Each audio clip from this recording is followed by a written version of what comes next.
Welcome to Strictly Facts, a guide to Caribbean history and culture, hosted by me, Alexandria Miller. Strictly Facts teaches the history, politics, and activism of the Caribbean and connects these themes to contemporary music and popular culture.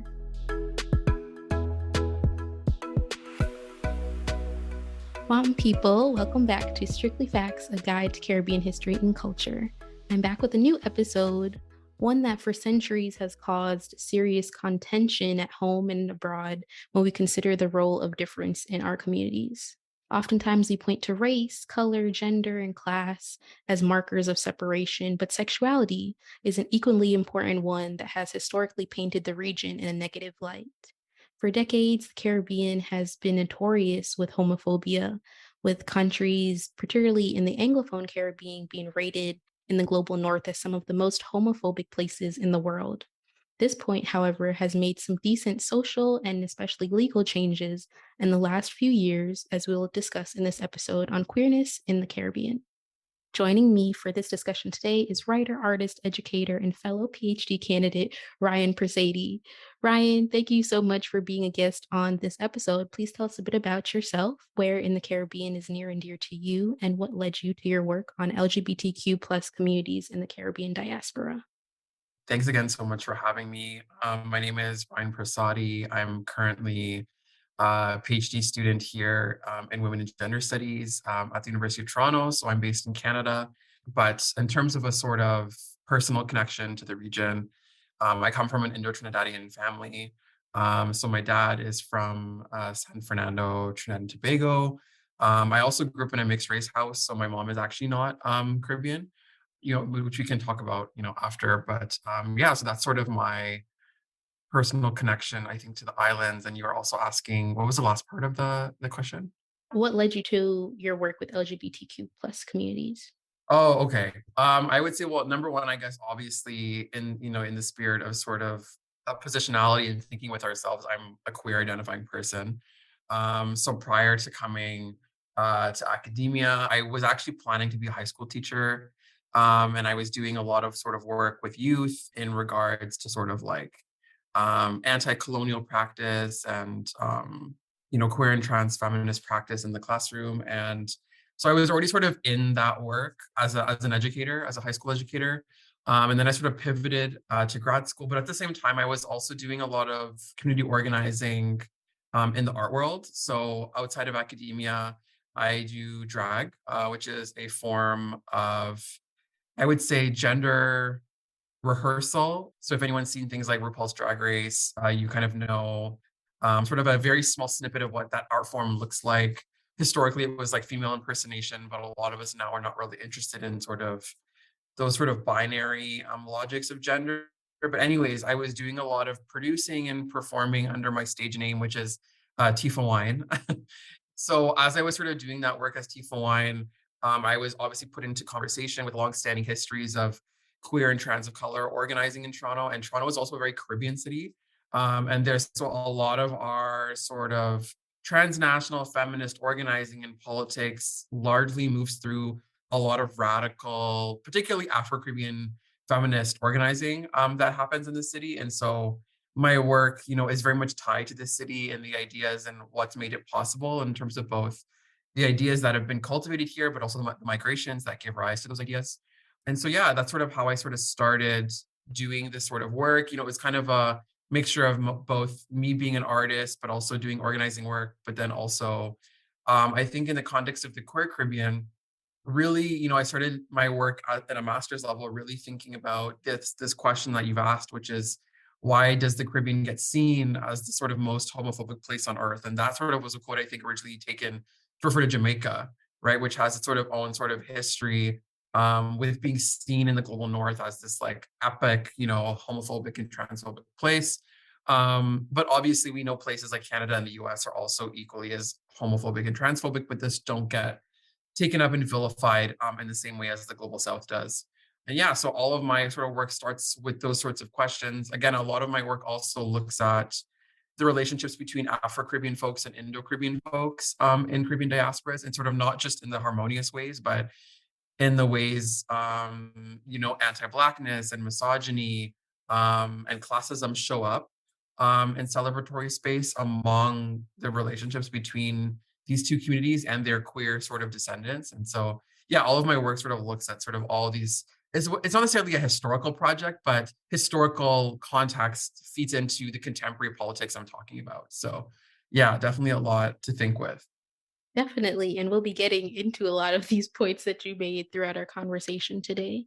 So, jumping right in, I think one place oftentimes people start with when talking about like homophobia and anti-LGBTQ plus sentiment in the Caribbean is from like a legal perspective, right? And so Right. there are legal statutes presently in several islands that still outlaw and or criminalize queerness, but I think without, jumping directly into the present day, you have to also acknowledge that these laws stem from colonial, what were called the Sodomy and or Buggery Yeah. Acts enacted by the British, not just in the British Caribbean, but across the British Empire. So India, Yeah. New Zealand, we can, go on and on, the entire British Empire. And so the Offenses Against the Person Act of 1861 forbade homosexuality, made it punishable for no less than 10 years, and also defined it as, and I quote, an unnatural crime. This aligns particularly with an early episode on Antigua. When you're thinking of this time period, Britain's religious and Victorian era ideals of respectability. In that episode on Antigua, we had talked about colonial authorities being really invested in decorum and piety, right? Especially seeing it as a threat to empire.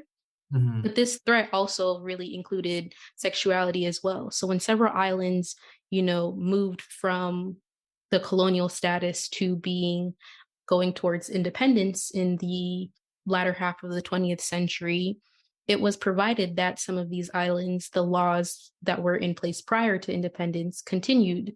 And so that's how you see the Offenses Act being also, manifested into post-independent Jamaica, Trinidad, etc., Yeah. and how this changes over time, which we'll get into. But I think, wanted to start there and ask you, how great of a role do you really see colonialism, helping shape homophobia and homophobic positions in the Caribbean, especially in a sense, while, as you mentioned, these reports from the global north point to the region's homophobia and by no means scapegoating here, right? But there needs to be a longer recognition of this history and where it stems from as well. Yeah, I would say, it's really interesting to think about the legality of all of this, because I teach an introductory feminist course at U of T here for undergrads, and we were just talking about how a lot of the regions or geographies that the British occupied at the height of their sort of conquest, they obviously brought these legal systems to all these places. So what's really interesting is the legal naming of these laws are super vague and super broad.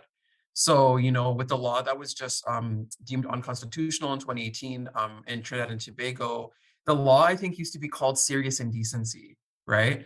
And so, they made these laws super broad and vague so that it couldn't be on paper be situated to just one specific community, but it was so broad enough that they could basically use it as sort of a loophole into incarcerating the people that they wanted to incarcerate, right? Or like in Guyana with the cross-dressing case, right? Where the language of cross-dressing was seen as a crime, and they used really vague sort of language like starting to script gender onto certain types of clothings, but the law was largely only used to target trans women of color, right? Like they weren't really going into other people's houses and saying, oh, you're wearing that type of sock, like that's not for men, that's for women, right?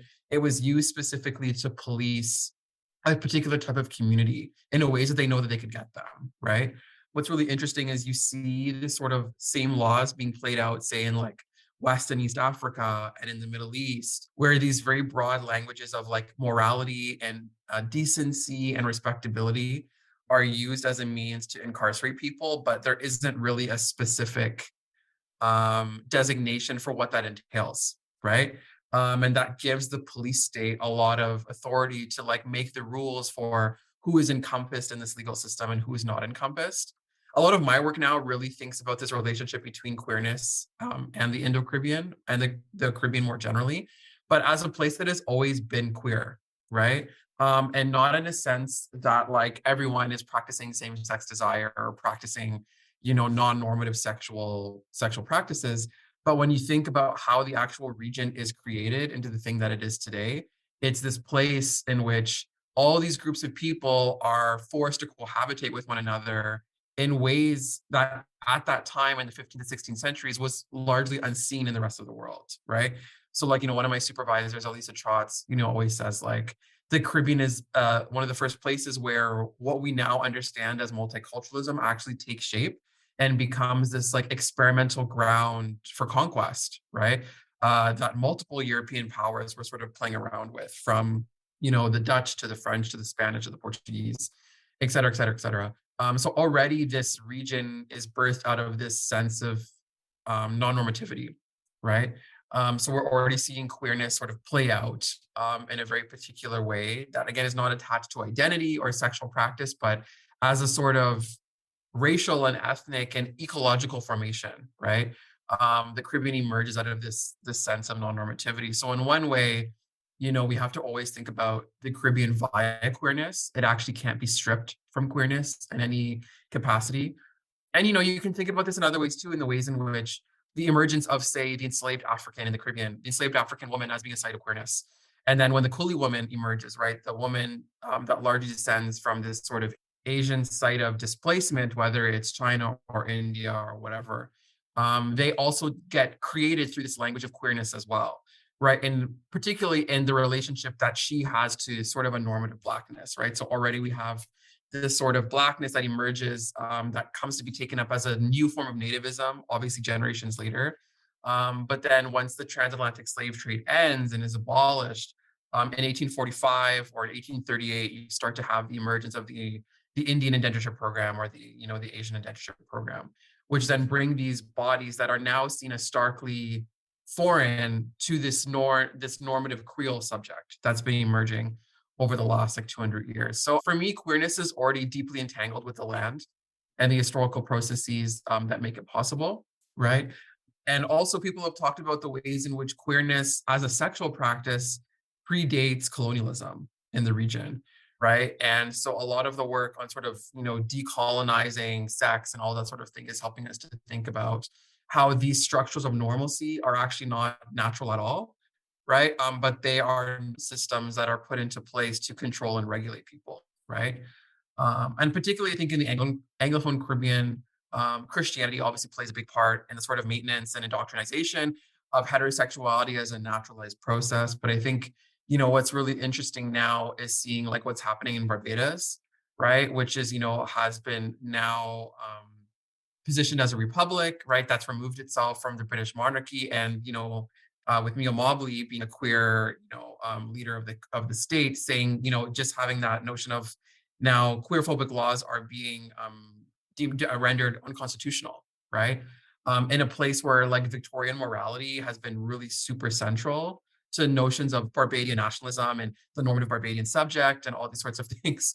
So it's going to be really interesting to see the ways in which these things play out. But I would say over the last 10 years, so many movements have been happening in the Caribbean, from Belize to Trinidad to Guyana to Jamaica to Barbados, to think about sort of the decriminalization of queerness on a legal scale.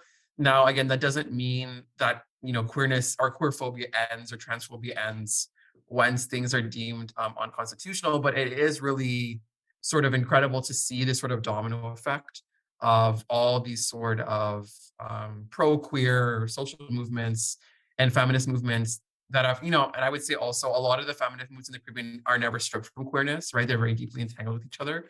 So I guess a very long-winded answer to your question. I think we're also still caught up in this moment of what, I always refer to Jackie Alexander here because, she's one of the big people that's helping us theorize this exact question. And, she talks a lot about in her book, Pedagogies of Crossing, this notion of selective forgetting, right? Where she was saying, she opens up a lot of her writing with this notion that in the 1960s, so she's from Trinidad, she goes to bed one night, the night before the new nation is built, right? The post-colonial nation is built. And, she's excited about the prospects of an anti-colonial nation state. And she wakes up in the morning feeling betrayed that queer and transphobia has continued in this new nation that was promised that would be devoid of coloniality. And what really ends up happening is that a new coloniality emerges in its place, that's spearheaded by men of color, right? And sort of the betrayal that that entailed. So all this to say that, she's really pushing us to think about, when we think that we've arrived, we've actually not arrived, right? Because of the ways in which we have actually forgotten about how these new colonial parameters of institutionalization or governance or being is still very much with us. And we have to be able to actually do this, what she calls vision work, right? To be able to see who we are beyond, the prescriptions of identity politics, right? Or these things that come into existence prior to our birth, but that become latched onto us, right? In very particular ways. And a lot of this vision work requires us to see beyond ourselves, but also to see beyond this sort of colonial time space that we're still stuck in. And so that ongoing work of solidarity will only be able to be done through this rememory work, right? Which she calls rememory work or revision work, which again, I'm bringing this up to be like, we actually need to be able to see beyond a state apparatus that only sees queer people as abnormal or as outside the nation or as always, foreign to a sense of normalcy, right? Which, women, gender studies and feminist studies teaches us that there's no such thing as normalcy. So yeah, I think to answer your question, they're very much still with us. And there's a lot of work to do. And just because the law gets struck down doesn't mean that like oppression seeks to exist. And so, I think all of these sort of thinkers are helping us to ask the question of like, what's next? Like, what do we do now that this law ceases to exist in the way that it previously did? Doesn't mean, we've won, right? It's like, where do we have to now go forward to kind of continue this vision work that Jackie Alexander is asking us to think about? I was going to bring up her research as well, especially in the way that she describes how legislation defines like nationalism, right? Which then Yeah, determines yeah, citizenship, right? Because she talks about not really feeling like a citizen, which then I yeah, think, even that starts, I think, leading me to conversations of violence and safety, migrations, even, for example. But before I even get there, I wanted to tease out something that you were talking about in the sense of the laws changing. And so there's not like a single narrative, right, across the region that, we were homophobic and now we're not. I think it's yeah, definitely a case by case basis, which is largely what you have to think of when you think of the Caribbean. We're not a homogenous group at all. But, for instance, in 1986, we see Trinidad and Tobago passing what was originally the Sexual Offenses Act, yeah, which repealed the 1861 law outlawing same-sex intimacy in sort of more exact terms.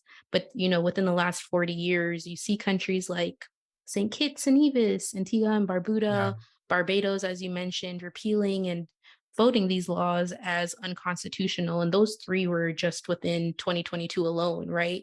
And so right, we're now at a point where we have 6 English speaking nations who still have these laws on their books in a sense. So that's Dominica, Grenada, Guyana, Jamaica, St. Lucia, and St. Vincent and the Grenadines.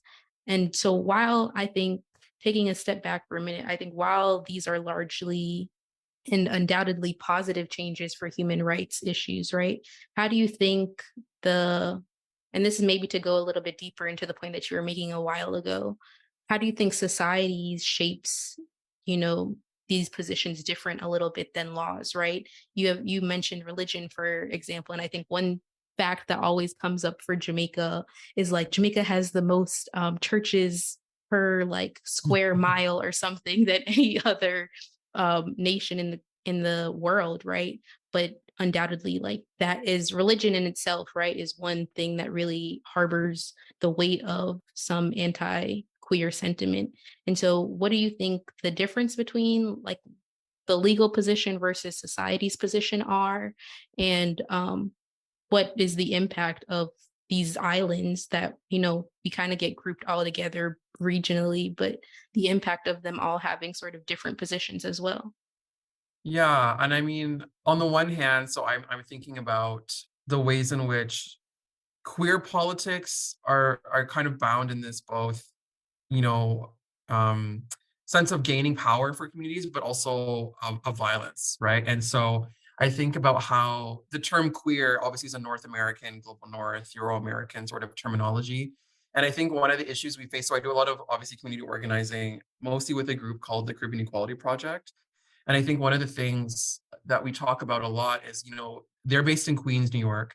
And they, one of the programs they have is like this asylum seekers program where they help folks who are queer and trans, often a lot of times them being, Black trans women or Indian trans women, who are trying to escape literal violence in the region, and wanting, to emigrate to the States, in order to seek safety and resources. And I totally get that. But, one of the things I always bring up to them is I want to do this work in a way that doesn't pathologize the Caribbean as this place where people need to escape from, right?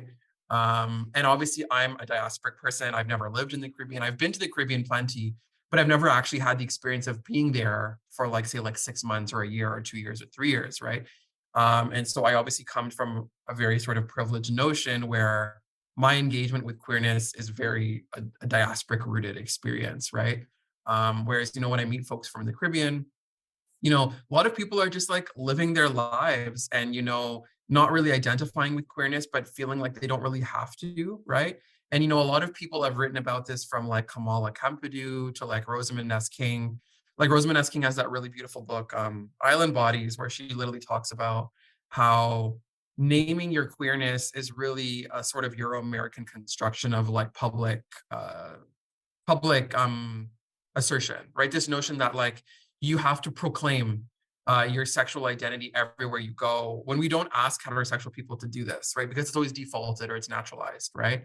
But she specifically talks about, and Kamala too, about this notion that in the global South, sexuality is not something largely people see as who they are, but it's just something you do, right? But this notion of sexuality as being something you do versus some of a framework of who you are, I think is really challenging for those of us in the global North because we've been indoctrinated to believe, to buy into these very time-specific identity categories, whether they be heterosexual, homosexual, queer, trans. None of these things aren't real, but they come up with invisibilized rules and scripts about how to occupy that language in an authentic way. And a lot of times folks in the Caribbean can't occupy those invisible rules that come with it. Like, for example, I think one of the most pertinent invisible rules with naming yourself as queer is like being out, right? And there are different ways, I think, for people to practice their sexuality that doesn't require them to come out, but then with that, getting vilified at the same time by the global North as not being a true queer or a real queer. And again, all this stuff to say that a lot of global North frameworks of queer organizing works, I think, to delegitimize Caribbean forms of sexuality that resist those sort of rules or boundaries or scripts. And so, I think we're at this moment where at the same time, it's like, queer and trans folks have always existed and thrived in the Caribbean, right? And it's, at the same time, I do understand there are realms of violence that happen there that people want to get away from, right? But I think at the same time, that's totally valid, I think. But the scary part for us based in the diaspora is that that also programs the diaspora into being a place of like safety and safe havens.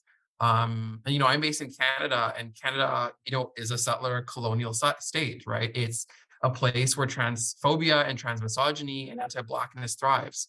And so Canada, I think, is really obsessed with this notion of being like a multicultural state that takes in everyone. And, like we have this narrative of like, we're nice and we're tolerant and we're accepting. And sure, I mean, but so many other countries are as well. I think it's just Canada has built this brand of being this like place where anyone can come and like will welcome you with open arms. But what that does at the same time is it again situates these geographies of the global South as the antithesis to that, right?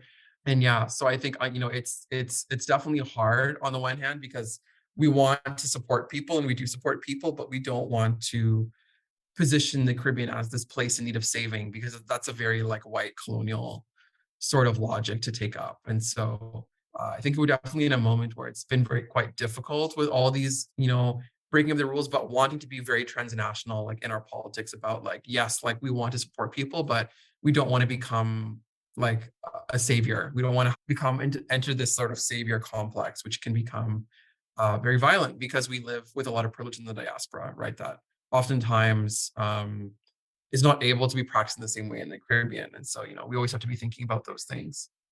And it also moves to change the region and, our communities in a sense, right? If you Yeah. feel like you have to leave, I think oftentimes we don't necessarily pin it in this way.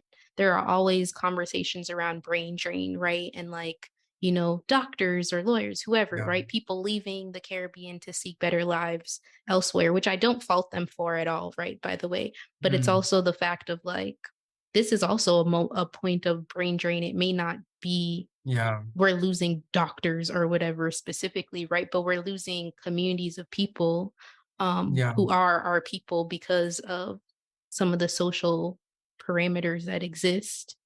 Yeah. I also definitely wanted to, even in terms of your research, right, and something that's a passion of mine as well, turn to culture and the positioning of like music, of course, right? And so, how have you Yeah. seen and analyze the changing attitudes of queerness and anti-queerness in the Caribbean, especially based off like the influence of music? Yeah, so it's definitely interesting because the project I'm doing now is actually largely revolving around soca music. And so I'm particularly looking at soca music and as a genre that's been largely held as Afrocentric, but also very heterosexualized, right? Where there hasn't been a lot of, say, overt, like literal displays of queer desire or queer pleasure or queer affection. It's been interesting to see it in like visual formats. So I would see like, someone like Shensia has played around with, I think, women's same-sex desire, not in a literal sense, but she's like had like visual images in her music videos that allude to queerness, right? Or those sorts of things. And I don't think we necessarily need, direct references to queerness in the music. But what's been really interesting for me is seeing the ways in which queer and trans folks, particularly, map their ideas of self in the diaspora via soca music, largely because of the sort of emancipatory and transgressive and feminist sort of legacies that are like held within it, you know?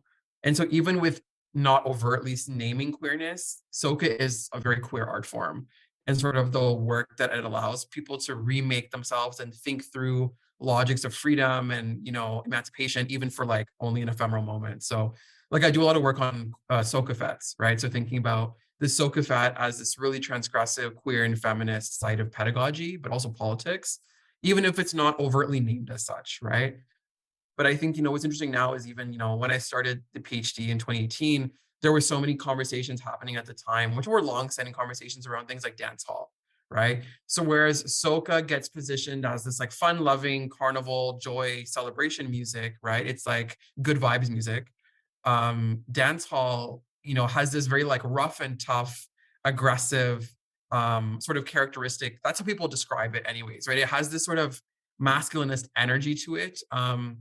Even in its women performers, right? So even when you listen to like Spice perform, there's this very sort of aggressive quality to the work that she's doing, which I think leans into this notion of people thinking that dance hall is like eternally homophobic. And I obviously think people like Vibes Cartel and like Beanie Man, who even like with references to like the Chi Chi Man and like Boom Boom Bye and like all those sorts of directly overt homophobic songs. But at the same time, I remember at the time I was talking to my supervisor and she was saying like, but like queer folks dance to those songs. And I was like, yeah, 100%. Like queer folks make the gun gesture when Boom Boom Bye comes on and they do all these sorts of things. And so I was like, we can't just read songs like that as overtly, homophobic and transphobic. I mean, they are in their lyrics, right?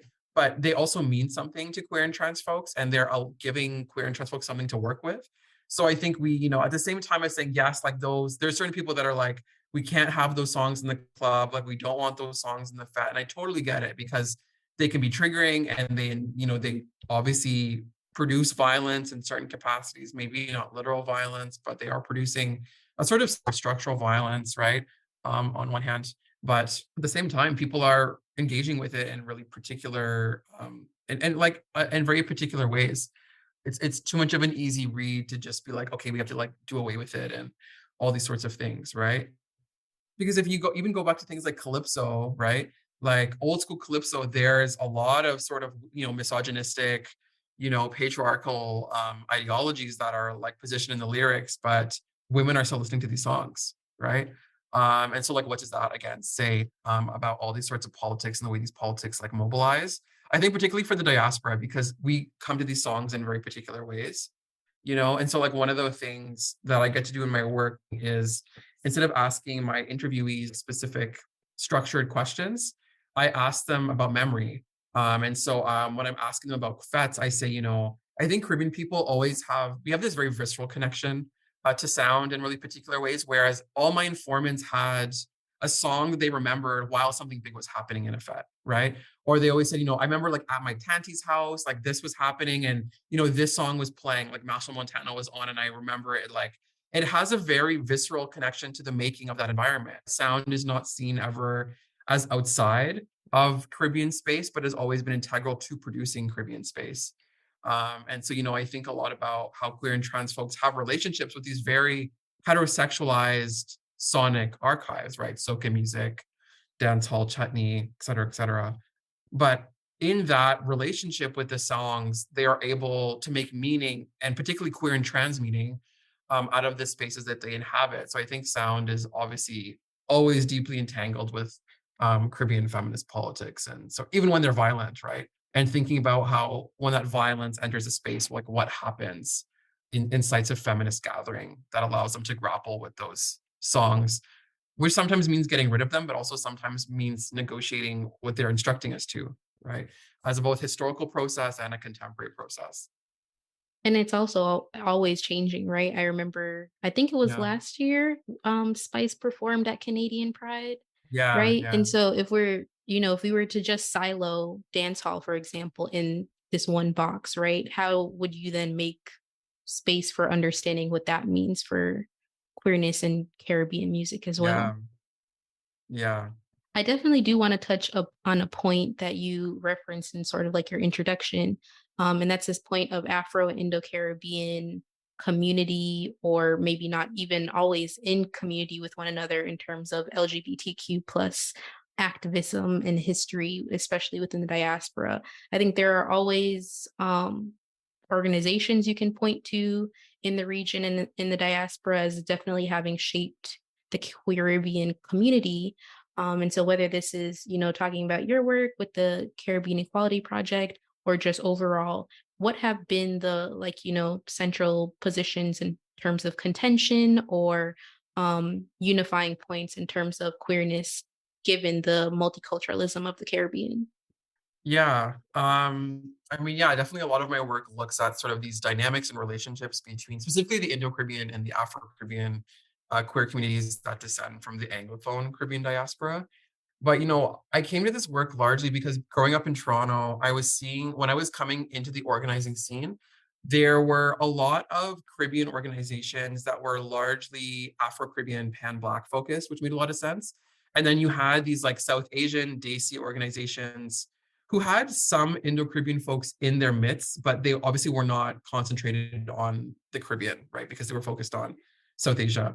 And so, when I started working with the Caribbean Equality Project, they were one of the first organizations that were actually committed to building a feminist, like politics of solidarity or relationality that was grounded in our connections across these two communities, right?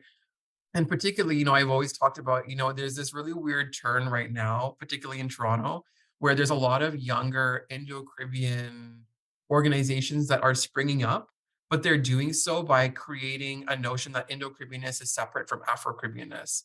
And not to be like they're the same because that they're not, but I'm very vocal in that understanding our relationship to one another is what leads us to actually grapple with the historical processes that have made us real, right? So like I always say, like the term Indo-Caribbean is an academic term, but it only comes into being largely out of feminists who are carving out a space in relationship to Afro-Caribbean feminism, right? And so, I even think about in my work about how the Coolie woman only comes to emerge out of her relationship to and the ways that she's positioned against the Afro-Caribbean woman, right? And so like cooliness as a term can never just only be positioned or held within a South Asian framework because again, they're going to miss so many of the intimacies and connectivities that make the Indo-Caribbean a thing, right? A real thing. And largely this is positioned in our relationship to Blackness and say indigeneity that comes before Blackness, right? But there's this really weird almost amnesia that's happening in the diaspora around, and I mean, my project is largely pushing back against this notion that Indo-Caribbean people can only do Indian things. Like this notion of Indian culture for Indian people only doesn't make any sense to me. And I even think about through my own personal history, like my dad descends from Indo-Caribbean folks who were converted to Presbyterianism by the Canadian Presbyterian Church and San Fernando. And, largely growing up, whenever we would go to church spaces, we were always there with Black folks, right? And so I never had this sort of Hinduization, which is happening right now in the Indo-Caribbean, of a particular Indo-Caribbeanness that can only be made possible through an ascension or assimilation into Hinduism, right? But for someone like me, who's like my dad is like 6th or 7th generation Trinidadian, my grandparents were Christians, their grandparents were Christians. So, I think when we occupy a very like insular single access frame to think about, to use language from Kimberly Crenshaw, right? To think about only reading the Indo-Caribbean, say via South Asia, or only reading the Indo-Caribbean via India, really is it ahistorical, but also, is grounded in amnesia because it actually is produced through a particular forgetting of what the Indo-Caribbean actually is and can be, right? And so I think a lot of my work is trying now to think about these relationships, not just between, say, like literal Indo-Caribbean and Afro-Caribbean folks, but that moment of crossing that is both bound up in sort of pain and pleasure, that co-produce these two communities in relationship to one another. And obviously, in different Caribbean islands, this will be different. Like this is a very like Trinidad, Guyana sort of project where because the two largest groups in those countries are, Black folks and Indian folks, right? Where those sorts of racial politics are playing out in very specific ways. Whereas if you go to somewhere like Barbados or Jamaica, it's going to be a different set of racial politics, right? But I would say for my sort of concentration in thinking about Trinidad and Tobago and Guyana, thinking about sort of the crossings of those two communities, whether they be in sort of, you could think about this in terms of food or personal politics or music in my cases, is what makes, soca possible, right? Like even if you look at sort of the early history of soca music is a collaboration between Indo-Caribbean and Afro-Caribbean musicians in Trinidad who are trying to build this sort of nationalist unity. There's a very nationalist tendency to the emerging story of soca, which I don't endorse, right? Nationalism in any sort of capacity. But it is interesting to see the ways in which, those designated as Africans and those designated as Indians were coming together in this space to build a sort of Trini nationalist sound, right? So this crossing of Indianness and Africanness is super central. Even though today soca music is largely held as an Afrocentric genre, it does emerge. It only is made possible through sort of the crossroads of these two communities. And so oftentimes those crossroads are also loaded in violence. They're never ever just like pleasurable and joyful, right? So Definitely, definitely. So I guess as one of the final discussion points, what are your hopes for the future of the queer Caribbean, whether that's at home or in the diaspora, and what do you think needs to be done to achieve this? yeah, I think definitely a very succinct, radical transnational reading practice is needed, right? Because I definitely think, there is so much of Caribbean scholarship is being produced in the diaspora, and then that's not necessarily a bad thing, but I think, I co-produced this event with the Caribbean Equality Project in Brooklyn. That was a one-day event, community conference on transnational gendered and racial violence. And Kenita Plasad, who's from St. Lucia, they're a queer organizer in the Eastern Caribbean. And they were saying at the conference, our organization is one of the only organizations that actually has a real commitment to turning back to the Caribbean region as a site of not just reference point, but as a real sort of meeting space to continuing this work. And so I would say, anyone who's doing sort of any work on like sexual politics or queer diaspora or the queer Caribbean really needs a solid sort of theoretical and materialist framework for what's happening like in the region and the ways in which those sort of politics kind of leak out, right? from the region and kind of show up in the diaspora as well. But I mean, we can never really just have a Caribbean diaspora studies or a Caribbean studies. Like these things need to always be loaded with each other. Like Rosamund S. King always says, she has this term called the Carib Global, where the diaspora is always part of the Caribbean, right?